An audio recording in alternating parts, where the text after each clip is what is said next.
할렐루야. 오늘 새벽도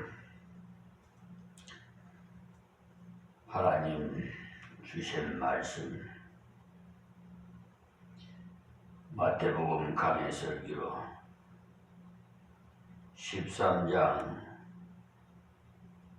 13절에서 13장 44절에서 46절에 있는 말씀이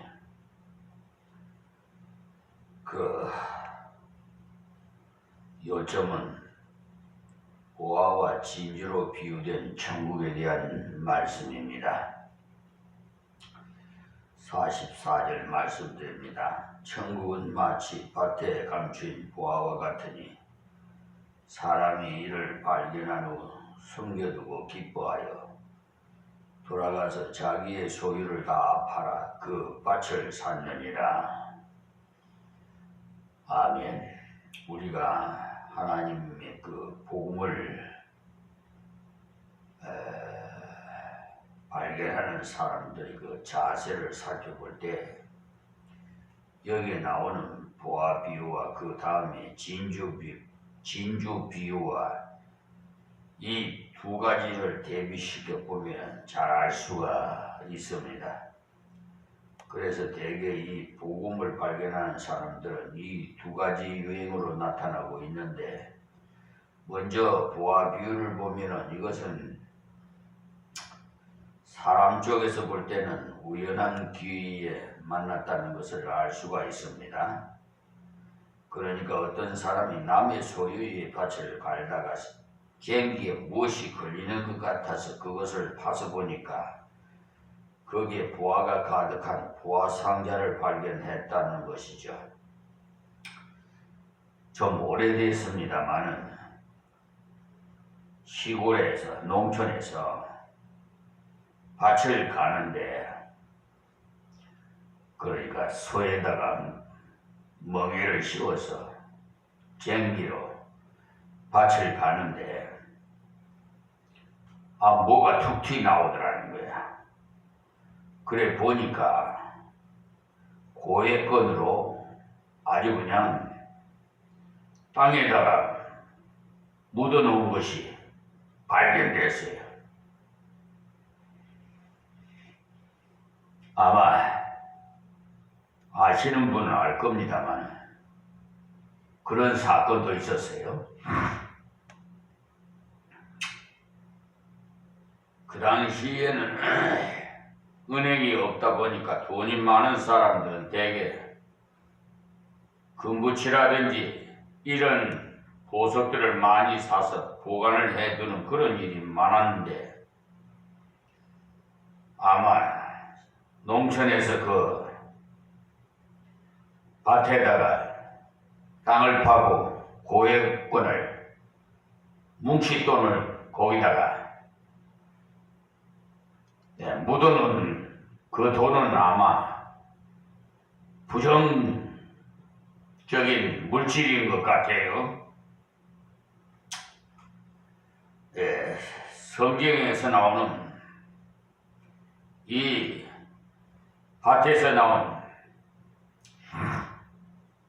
보화는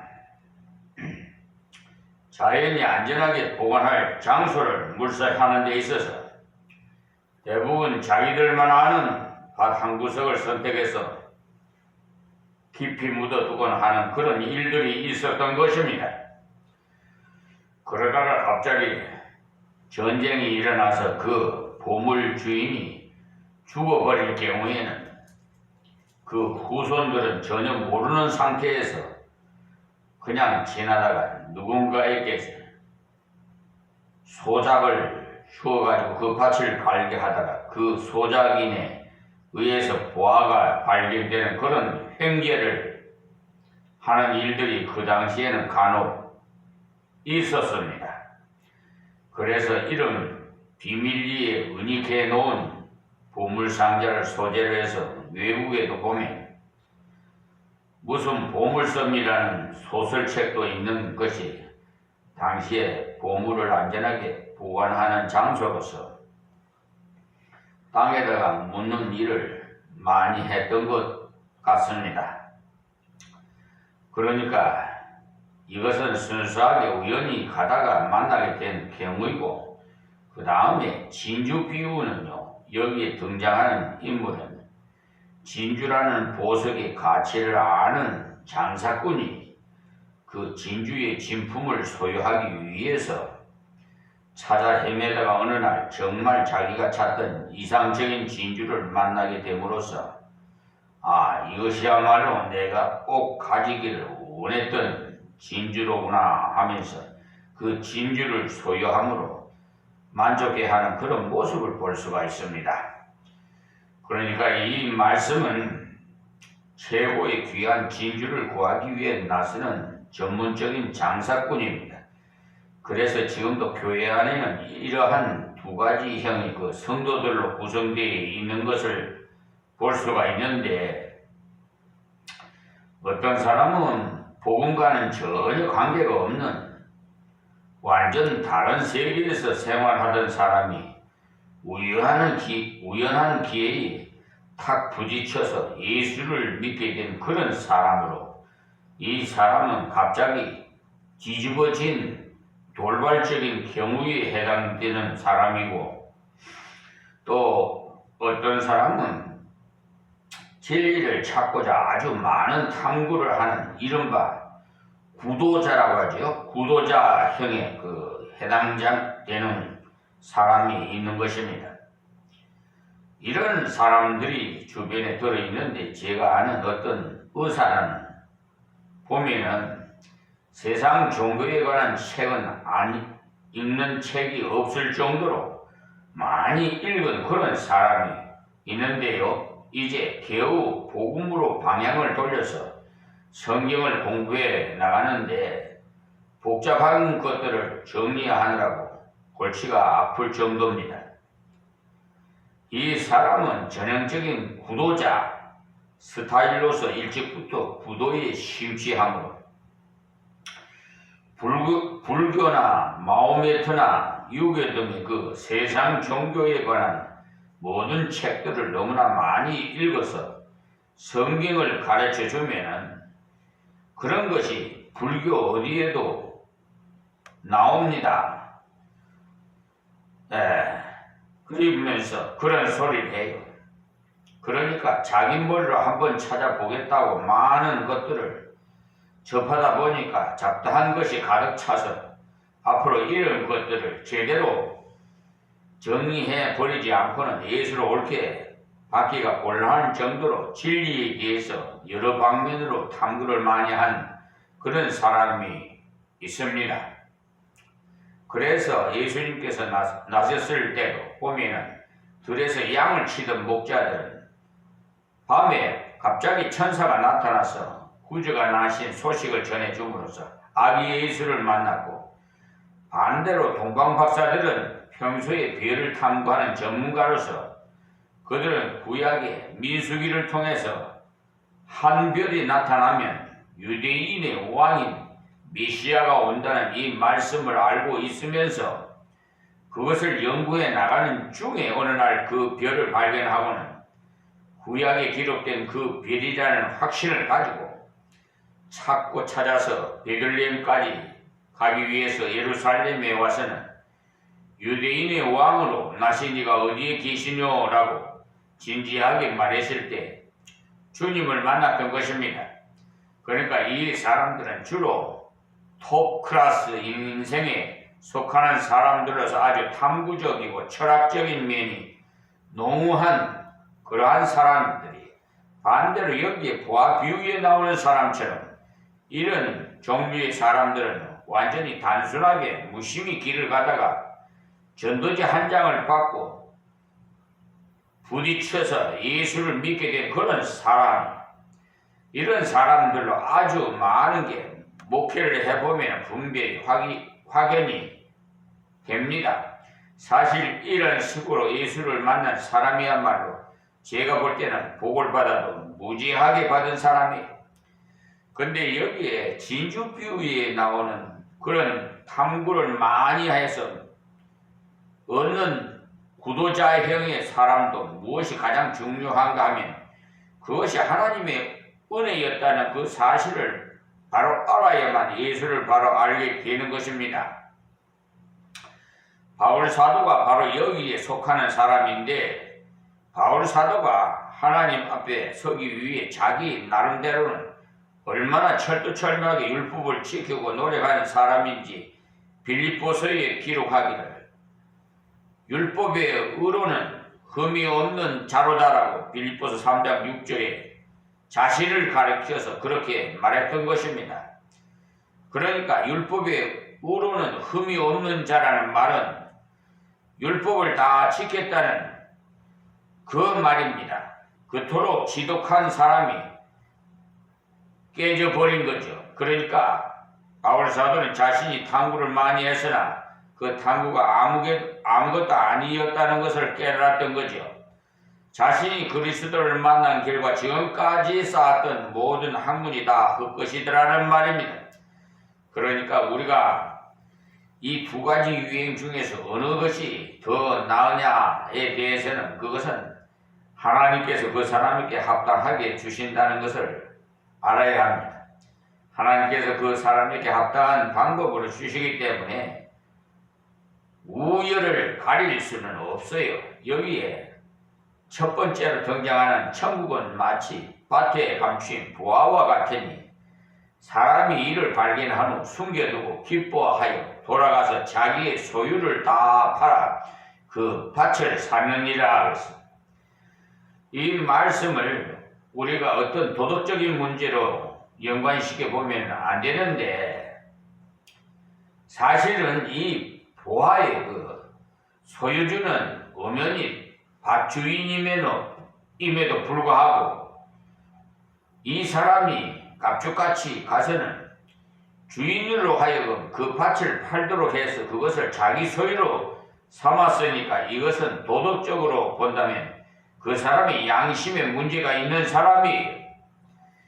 여기에 이 사람이 도덕적으로 정당한 사람이라면 그 보화를 발견한 즉시 주인에게 달려가서 그 사실을 당장 알려주는 게 당연한 처사이므로 이 비유를 해석할 때는 반드시 그 포인트, 초점이 어디에 있는지를 봐야 하는 것입니다. 그러므로 그 비유에 나오는 하나하나를 전부 해석하면 완전 이상한 해석이 나오기 때문에 이 비유는 그 중심이 어디에 있느냐 하는 거기에 초점을 두고 살펴봐야 합니다. 여기서는 바로 이 보화를 발견한 사람이 기뻐하며 돌아갔다는 것과, 그리고 가서는 자기 소유를 전부 팔아서 그 밭을 샀다는 거기에 중심된 포인트가 있는 것입니다. 진주 비유도 역시 자기의 모든 것을 팔아서 하나밖에 없는 좋은 진주를 샀다는 거기에 초점이 있는 것입니다.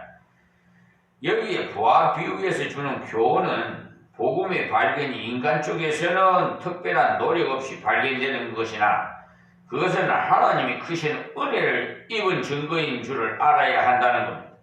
그러므로 이런 사람은 어떤 의미에서는 행운아인 게 자신의 자구 노력이 전혀 없는 상태에서 자기대로 일을 해 나가다가 보화를 탁 발견했으니까 그야말로 하나님의 크신 은혜를 입은 증거라는 말이죠. 그러므로 그 사실 자신을 깨달을 때 그 복음의 참 가치를 알고 그것을 위해서 자기의 전부를 버리고 그리스도를 따르는 이것이 순수한 하나님의 은혜에 대한 자신의 감격적인 순종의 증표인 것입니다.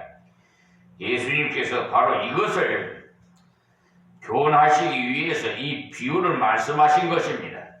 그러니까 참 진리를 발견하면, 예수 그리스도의 복음을 발견하면, 예수 그리스도를 발견하면 다른 건 전부 내어버리더라도 그것을 선택하는 편이 오히려 더 낫다는 말씀이, 그래서 마가복음 10장 28절에 보시면 예수님께서 그거를 가르쳐서 주고 있는데, 베드로가 여자와 가로되 보소서 우리가 모든 것을 버리고 주를 쫓았나이다.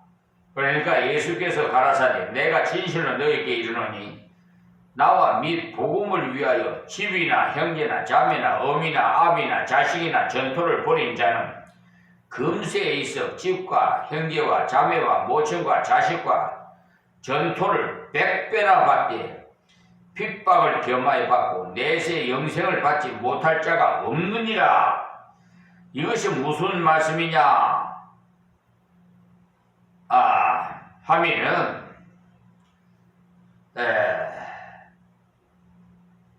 예수님께서 한 부자 청년의 방문을 받은 뒤에 그 청년과의 대답을 마친 후에 바로 이 말씀을 하신 것인데, 예수님께 부자 청년이 찾아와서는 어떻게 하면 영생을 얻겠느냐고 묻자 예수님께서 굳이 나에게 물을 필요 없이 성경에 다 나와 있지 않느냐고 하니까, 거기에 어떤 것이 나와 있느냐고 물음으로써 예수님께서 거기에 계명을 지키라고 나와 있다고 하자, 계명이라는 무슨 계명을 말합니까 하니까, 살인하지 말라, 가늠하지 말라, 도적질하지 말라, 거짓 증거하지 말라, 속여 취하지 말라, 내 부모를 공경하라 하는 이것을 지켜라, 그렇게 가르쳐 주셨어요.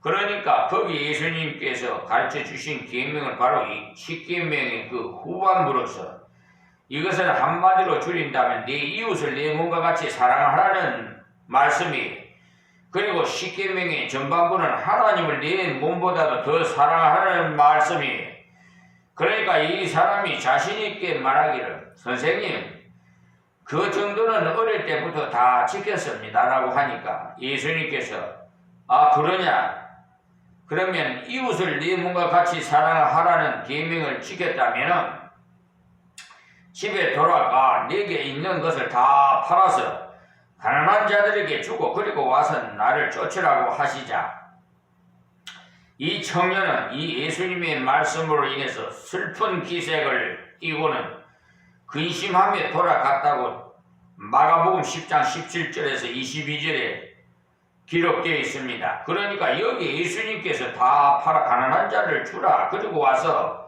나를 쫓으라고 하신 말씀은, 다 팔아서 가난한 자들에게 주고 예수님을 따르면 그때 예수님께서 그 청년을 책임지겠다는 말씀이에요. 그 사람이 만일 그때 다 팔아서 가난한 자들에게 주고 와서 주님을 따랐다면 정말 귀한 사람이 됐을 겁니다. 그래서 성경을 가만히 연구해 보시면은 부자나 가난한 자나 다 동일하게 귀한 사람이 될 수가 있다는 사실을 알 수가 있습니다. 그런데 부자도 귀한 사람이 되는 경우에는 단지 무엇이 있어야 하느냐 하면 그 부요를 포기하는 그것이 필요해요. 가진 재산 때문에, 물질 때문에 포기하지 못하면은 주님 뒤를 따를 수가 없어요. 우리가 포기해야 된다고 해서 그 재산을 전부 팔아서 교회에다가 모두 헌납하라는 그런 말은 아닙니다. 그 재물을 의지하지 않아야 된다는 그 말씀을 드리는 겁니다.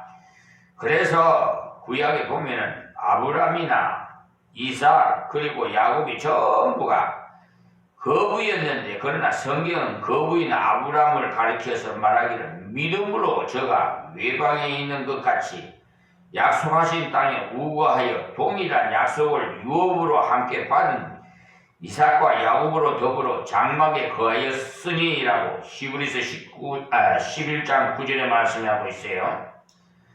그러니까 이 아브라함이 아주 재물이 많은 거부였으나 이 땅 위에 자기의 영원한 나라를 건설하려는 사상을 갖지 않으므로 땅 위에다가 집을 짓지 않고 천막 생활을 했다 이 말씀이. 그래서 그 이유를 말하기를 땅에서는 외국인과 나그네로라 증거하였으니 이같이 말하는 자들은 본향 찾는 것을 나타냄이라고 히브리서 11장 13절에서 14절 말씀하셨어요. 그러니 아브라함은 자기가 이 땅에서 외국인이요 나그네라는 증거를 갖기 위해서 이 땅에서 장막에 살았다 이 말씀이. 그리고는 덧붙여서 말하기를 저희가 나온 바 본향이 어디입니까? 갈대아 우르르지요. 생각하였다면 돌아갈 기회가 있었으려니와 저희가 이제는 더 나은 본향을 사모하니 곧 하늘에 있는 것이라. 보십시오. 히브리서 11장 15절에서 16절에 말씀되어 있는데 여기에 아브라함이 돌아가기를 사모한 그 본향은 천국을 말하는 것이지 갈대아 우르를 말하는 게 아니라는 것이요. 만약에 아브라함이 갈대아 우르로 돌아갈 생각이 있었다면 벌써 돌아갔을 것입니다. 그러니까 이 땅 위에서 왜 장막을 짓고 살았느냐? 그것은 본향인 곧 천국을 사모했기 때문이라는 겁니다. 이것이 아브라함의 대단히 귀한 믿음이었던 것이죠. 여기에 부자 청년은 자기의 재물을 포기하지 못한 채 애석하게도 돌아가 버리고 나니까 그때 예수님께서 무엇이라고 말씀하셨는고 하면, 얘들아, 하나님의 나라에 들어가기가 어떻게 어려운지 약대가 바늘귀로 나가는 것이 부자가 하나님의 나라에 들어가는 것보다 쉬우니라. 이렇게 말씀하시자 듣고 있던 제자들이 그런즉 누가 구원을 얻을 수가 있는가라고 서로 얼굴을 맞대고 의아해함으로써 그때 예수님께서 말씀하시기를, 사람으로는 할 수 없으되 하나님으로는 그렇게 아니야. 하나님으로서는 다 하실 수 있느니라 그랬어요. 그러니 부자가 재물을 포기하고 주님을 따른다는 것이 약대가 바늘귀로 들어가는 것만큼이나 어려운 게 사실입니다. 그러므로 예수님께서 막 약대가 바늘귀로 나가는 것이 부자가 하나님의 나라에 들어가는 것보다 쉬우니라는 말씀은 부자가 천국에 들어가는 것이 거의 불가능하다는 말씀이, 그러므로 하나님의 말씀에 정말 부딪히지 않고는 절대로 안 됩니다. 재물이라는 것이요, 그 자체의 흡착력이 얼마나 강한지 모릅니다.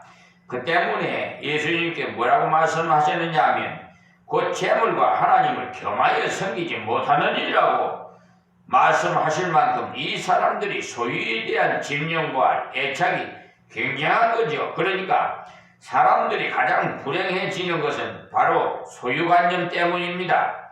내 것이라는 소유관념을 갖기 시작하면 그때부터는 그 사람은 불행해지는 겁니다. 우리는 소유의식을 가질 것이 아니라 하나님께서 내게 맡기신 은사, 은혜라고 하는 은혜의식과 함께 하나님께서 맡기신 관리권에 대한 청지기 의식이 있을 때 만족하고 그리고 나누고 베푸는 삶을 살 수가 있어요. 지금도 우리 사이에서 가장 문제가 되는 것이 다른 사람보다도 얼마나 더 가졌느냐 하는 타인을 향한 경쟁의식과 비교의식에서 오는 상대적인 빈곤이 큰 문제인 거예요. 그래서 아이들의 학교 교육도 항상 몇 등이냐에 관심을 두고 이것만 계속 추구하다 보니까 온 사회가 전부 각박해서 가고 있습니다. 우리는 언제나 하나님께서 내게 맡기셨다는 생각과 그리고 필요할 때 하나님께서 언제든지 그것을 쓰게 하신다는 그 사실을 알고 있어야 합니다.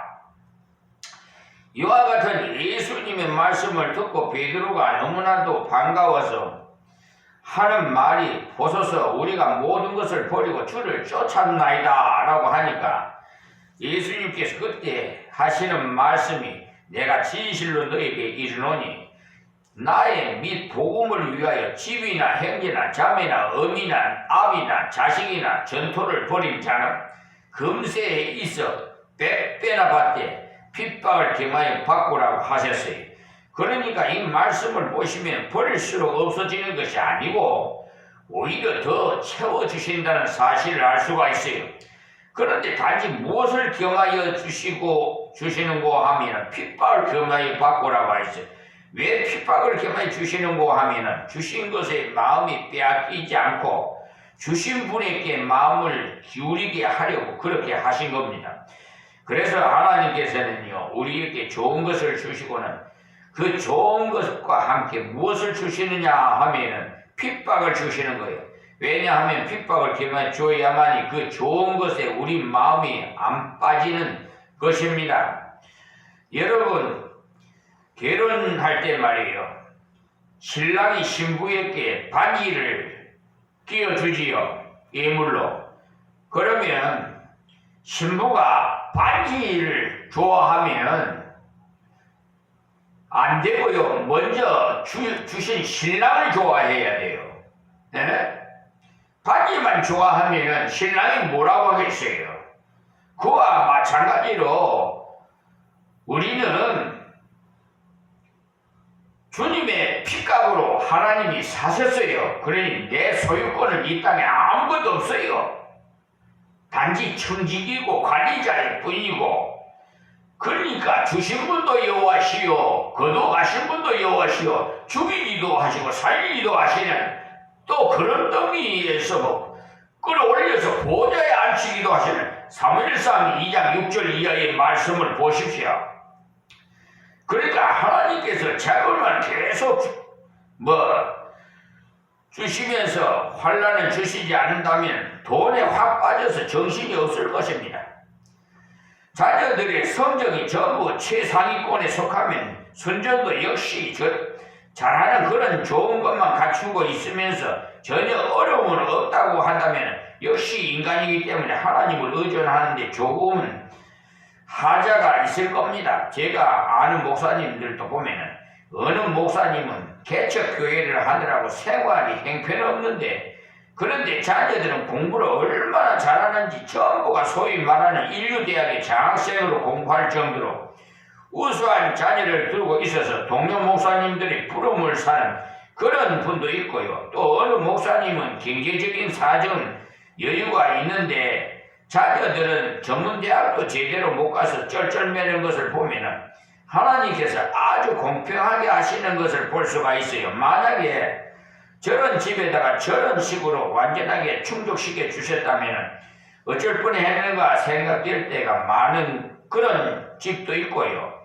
또 저런 집에 겨우 식생활도 근근히 하는 집에 자녀들까지도 문제하였다면 어쩔 뻔했는가 하는 그런 점도 있는 것입니다. 그래서 식생활도 겨우 해결하는 그런 목사님 가정에서 자녀들이 모두 스스로 대학에 진학해서 다니면서 오히려 아버지를 도와주는 그런 것을 볼 때 하나님께서 그렇지 않아도 어려운 지경이 있는 데다가 또 다른 환난을 더 주셨다면 어떻게 됐을까 생각하면 하나님께서 아주 합당하게 고르게 주신 것을 볼 수가 있습니다. 그러니 이 가정에는 아이들이 공부를 잘하는 그런 은혜를 주신 대신에 돈을 좀 없도록 환난을 주셔야만이 하나님을 의존하게 되지, 전부를 완벽하게 충족시켜 주면은 그만 하늘로 기어 올라갈 겁니다. 자기가 하나님으로. 그래서 정가훈 목사같이 하나님 꼼짝만 내 손에 주고 이렇게 할 것입니다. 그러니까 하나님께서 환난을 주시지 않으면 사람이 하나님을 의존하지 않을 것입니다. 인생은 다 그런 존재예요. 그래서 예수님께서 100배나 받되 핍박을 겸하여 받고라고 하셨어요. 그러니 여기서도 보면 그리스도를 얻는 것 때문에 버린 것이 결코 버린 것이 아니라는 것이 말입니다. 여기에 이를 발견한 후에 숨겨두고 기뻐하여 돌아가서 자기의 소유를 다 팔아서 그 밭을 샀느니라. 그러니 이 밭을 사기 위해서 자기 소유를 다 팔아버린 것이, 그것이 정말 버린 것이 아니라 오히려 100배나 얻게 된 것과 마가복음 10장에서 예수님께서 말씀하신 100배나 얻되라는 것과 똑같은 말씀이에요. 그러니까 보화와 그리고 그 보화가 파묻힌 그 밭 전체를 사는 그것이 바로 100배나 얻는 것과 진배가 없는 것입니다. 그러므로 우리가 그리스도만 얻으면 모든 것을 얻는 길이라는 사실을 알아야 돼. 믿으면. 그 때문에 그리스도와 관계를 흐리게 하는 것은 어떤 것을 막론하고 희생하고 끊어야만이 하는 것입니다. 그러나 우리가 그렇게 알면서도 못 끊는 때가 참 많아요. 여러분들이 잘 아는 유명한 허드슨 테일러는 본국에서 중국 대륙으로 파송되기 전에 자기의 사랑하는 여자로부터 심한 반대에 부딪혀서 고민에 빠졌는데, 그 당시에 중국에 간다는 것을 죽으러 가는 거나 진배가 없는 그런 일로 여기던 시대에 더군다나 부유한 가정에서 애지중지 자란 여자의 그 부모는 절대 허드슨 테일러와의 결혼을 찬성할 수 없다면서 완강하게 중국행을 반대하고 나서자 인간적으로는 끊을 수 없는 영민의 정을 놓고 하나님 앞에 간절히 기도했던 것입니다. 오늘은 여기서 말씀 마치겠습니다. 하나님 고맙고 감사합니다. 이 비천한 종이 또 오늘 새벽도 말씀을 증거하여 싸우니 듣는 자마다 다 깨닫게 하여 주셔서 은혜 받게 하여 주시옵시고 앞날에 모든 일을 모두 예수님께 의지할 수 있도록 믿음을 더하여 주시옵소서. 또한 이방인들도 구원해 주셔서 하나님 나라가 확장되게 하옵시고 이 땅에서도 천국 같은 생활을 할 수 있도록 도와주시옵소서. 예수님의 이름으로 기도하옵나이다. 아멘.